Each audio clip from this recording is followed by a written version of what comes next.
Class 11 semester 1 পড়ো, কিন্তু তুমিও বাকি 10 জনের মধ্যে 9 জন যে ভুলটা করছে তুমিও করছো। তুমিও ভাবছো যে চ্যাপ্টারটা ইজি, একটা চ্যাপ্টার আছে খুবই ইজি, পড়বো না, স্কিপ করে যাব, দরকার নেই, মার্কস তো আসে না। ফাইন। কিন্তু আমি আজকে এই চ্যাপ্টার সম্বন্ধে এমন কিছু কথা বলতে যাচ্ছি যা তোমাকে বাধ্য করবে যে না, এই চ্যাপ্টারটা এই মুহূর্তে আমার বাদ দেওয়া উচিত না, আমাকে এটা পড়তে হবে, না হলে তুমি কিন্তু পরে বিপদে পড়বে। তো আজকের এই ভিডিওটা তোমাদের জন্য, ভিডিওটা শেষ অবধি দেখবে, তারপর তোমার কিন্তু আর মনে হবে না এই চ্যাপ্টারটা বাদ দেওয়া উচিত।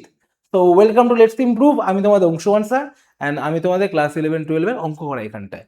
তো আমি আজকে কোন চ্যাপ্টারটা নিয়ে কথা বলতে যাচ্ছি? আমি আজকে কথা বলতে যাচ্ছি তোমাদের ক্লাস 11-এর সেমিস্টার 1-এর প্রথম চ্যাপ্টার, সেট নিয়ে। সেট নিয়ে কেন বলছি? দেখো, ক্লাস 11-এর সেটের পরে তোমাকে ধীরে ধীরে আরো বিভিন্ন চ্যাপ্টার পড়তে হয়। তার মধ্যে কি চলে আসে? তার মধ্যে তোমার চলে আসে রিলেশন ফাংশন, একদম ঠিক পরের চ্যাপ্টার। এবার রিলেশন পড়তে গেলে তোমাকে সেট পড়তেই হবে, কারণ রিলেশনের মধ্যে তোমার সাবসেট, কার্টেশিয়ান প্রোডাক্ট, বিভিন্ন ধরনের ছোট ছোট তোমার আগের চ্যাপ্টারে কনসেপ্টগুলো আছে। গেল। এবার রিলেশন পড়া হয়ে গেলে তোমাকে ফাংশন পড়তে হবে। ফাংশন পড়তে গেলে তোমাকে ডোমেইন বুঝতে হবে, কোডোমেইন বুঝতে হবে, রেঞ্জ বুঝতে হবে।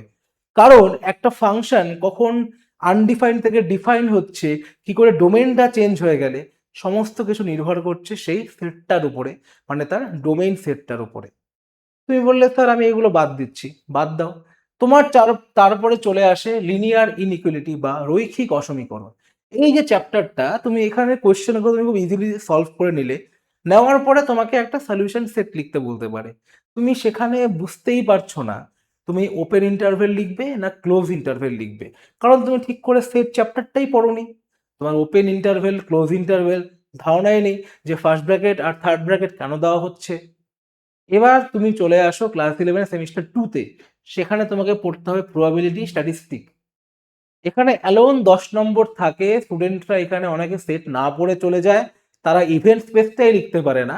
প্রবলেম তো কি করে এক্সিকিউট করবে পরের কথা, প্রবলেম কি করে এক্সিকিউট করবে পরের কথা, ইভেন্ট স্পেসে কি থাকবে তাই বোঝে না, স্যাম্পল স্পেস কি, এটা কার সাবসেট তাই তাদের বুঝতে সময় চলে যায়। তো তারা সেখানে এই চ্যাপ্টারটা বাদ দিয়ে দেয়। গেল। এরপরে তোমাকে পড়তে হবে যখন ক্লাস 12-এ ক্যালকুলাস।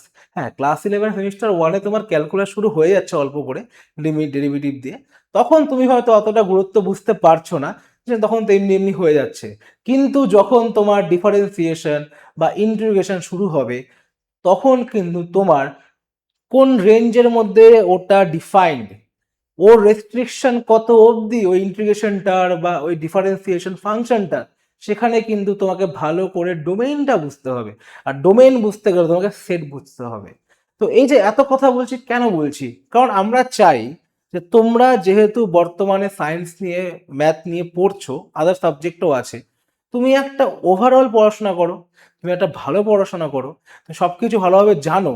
এই ওপরে ওপরে পড়াশোনা করে তো বেশি দূর এগোনো সম্ভব না। সুপারফিশিয়াল পড়াশোনা তুমি একটা সার্টেন অবধি যেতে পারবে, যে আমি একটা জায়গা অবধি পৌঁছতে যেতে পারবে। তারপরে তারপরে কি পড়বে, তারপরে কি করে হবে? তুমি যদি বলো স্যার আমি গ্র্যাজুয়েশন করব না কোনো বিএসসি ম্যাথ বা কোনো প্রকারের, আমি জেই বা ডাব্লিউবিজি দেবো, তো জেই বা ডাব্লিউবিজিতে বলবে যে স্যার এখান থেকে তো বেশি কোশ্চেন আসে না। কিন্তু প্রত্যেক বছর কিন্তু দেখা যায় কোনো না কোনো কোয়েশ্চেন, ফাংশনের বলো, রিলেশনের বলো, এগুলোর মধ্যে কিন্তু সেটের কিছু না কিছু জিনিস বা প্রবাবিলিটি বলো, ইন্টারলিঙ্কড হয়ে থাকে। সেক্ষেত্রে স্টুডেন্টরা কি করে, ওই চ্যাপ্টারটার মধ্যে ভালো করে জোর দেয়নি বলে তারা কিন্তু এখানে বুঝতে পারে না।